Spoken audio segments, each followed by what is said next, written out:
Anda telah mengunduh podcast yang dipaparkan oleh Pendeta Dr. Erastus Sabdono ini dari truth.id/voice. Selamat mendengarkan podcast ini.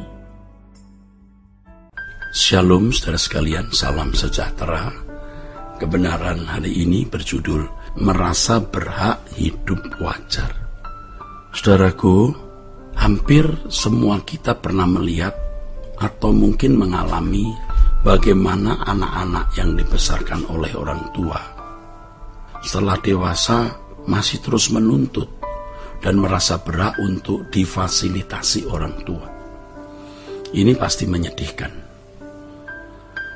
Bukan orang tua menolak dibebani, tetapi orang tua tentu menginginkan anak-anak bisa dewasa, memikul beban sendiri, memikul beban anak-anaknya, atau bahkan kalau sudah punya cucu bisa memikul beban anak cucunya atau juga sesamanya. Nah, memang menyedihkan kalau kita atau orang percaya telah ikut Tuhan Yesus sekian lama, tetapi masih saja menuntut untuk diberkati secara materi dan tidak mempersembahkan hidup untuk melakukan apa yang Allah inginkan. Nah, sejujurnya kita bisa lihat dalam kehidupan banyak orang Kristen, termasuk pelayan jemaat, aktivis, bahkan pendeta, tidak mempersembahkan hidup dengan benar. Dan ternyata semua itu disebabkan oleh satu hal yang menjadi bahaya besar, yaitu merasa berhak hidup wajar. Merasa berhak hidup wajar. Padahal hidup wajar itu membahayakan, saudara. Sejujurnya memang tidak banyak orang yang benar-benar bisa diajak untuk hidup tidak wajar. Mestinya langit baru, bumi baru menjadi tujuan dan merindukannya. Tapi kalau orang sudah hidup wajar, maka mereka hanya sekedar mencari nafkah, membangun keluarga, membesarkan anak, memodali anak dengan pendidikan atau modal lain. Mereka tidak fokus ke langit baru, bumi baru. Tentu orang-orang yang seperti itu, yang fokusnya bukan langit baru, bumi baru, kebanggaannya adalah harta dunia, jabatan, dan itu mengecewakan hati Tuhan. Menjadi satu penyesalan dalam diri kita suatu hari, kalau kita tidak sungguh-sungguh mencari Tuhan. Nah, kalau kita yang berjalan dengan Tuhan, saudaraku, kadang kita memiliki penyesalan mengapa tidak dari dulu kita mengerti kebenaran ini.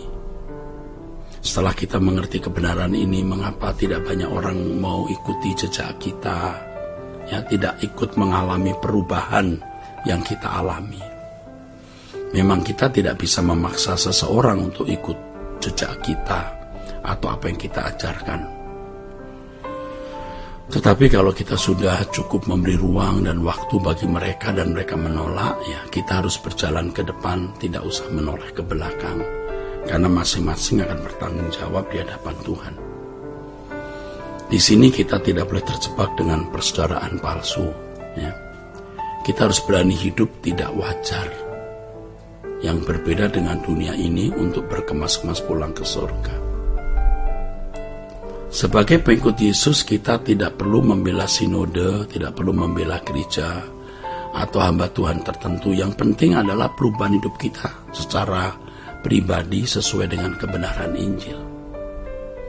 Kita juga tidak boleh merasa lebih dari orang lain karena kita banyak belajar teologi, memiliki gelar. Jangan sampai karena hal itu kita gagal mengenali diri kita sendiri. Jangan juga merasa mengenal kebenaran, lalu kita merasa lebih hebat dari orang lain. Nah, di lain pihak kita juga tidak perlu berdebat, adu argumentasi, Lebih bijaksana kalau kita diam dan tidak banyak bicara. Di fitnah pun kita diam. Kita harus berjalan terus untuk berkemas-kemas karena suatu saat kita semua harus menghadap tahta pengadilan Kristus.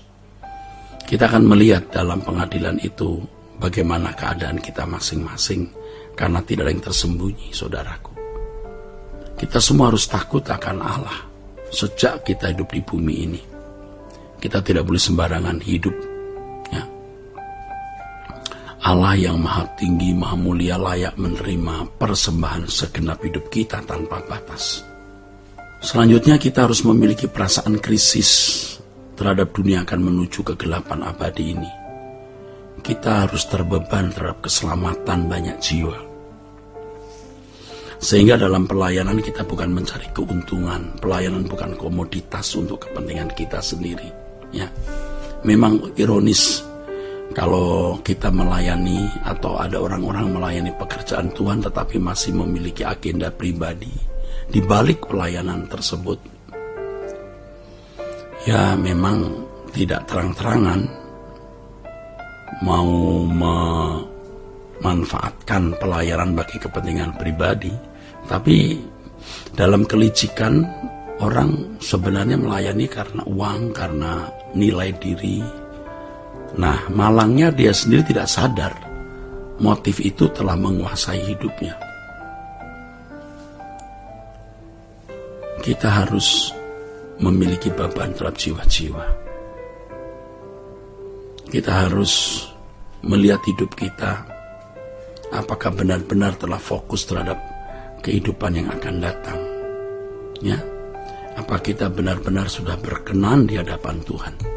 Kita harus benar-benar membenahi diri untuk hidup berkenan dan tidak dibahagiakan oleh dunia ini. Kita harus membenahi diri kita. Untuk itu kita perlu mengadakan semacam simulasi setiap hari. Seakan-akan kita ada di hadapan tahta pengadilan Tuhan.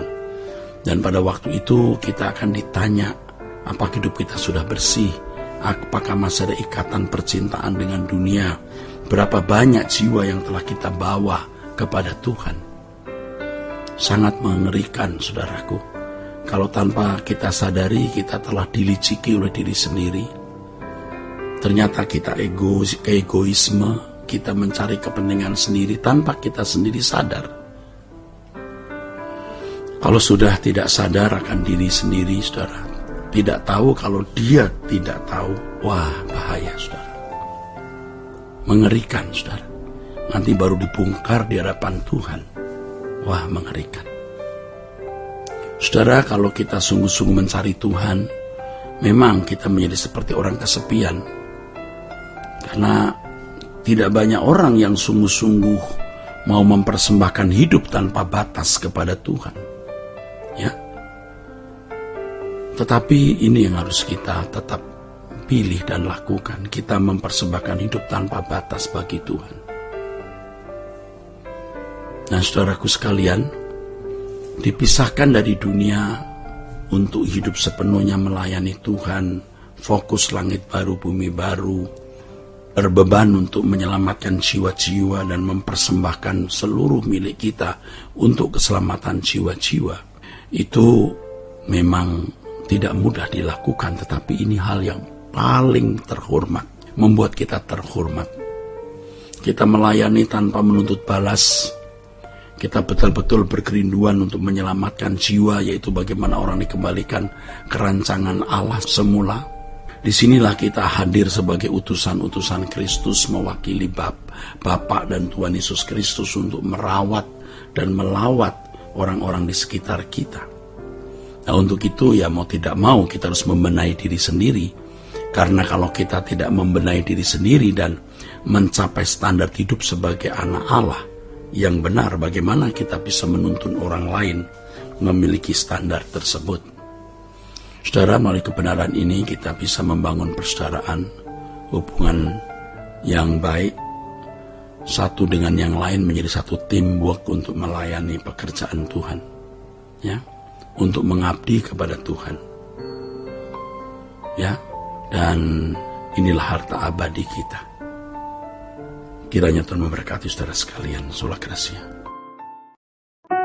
Untuk berlangganan renungan harian dalam bentuk cetak, silakan hubungi Truth Literatur di nomor telepon 0878 7870 7000. Untuk mendapatkan CD khotbah, MP3 renungan Truth, dan CD album lagu produksi Sola Gracia, Anda dapat menghubungi di hari dan jam kerja di nomor telepon 021 638 60953. Tuhan Yesus memberkati. Sola Gracia.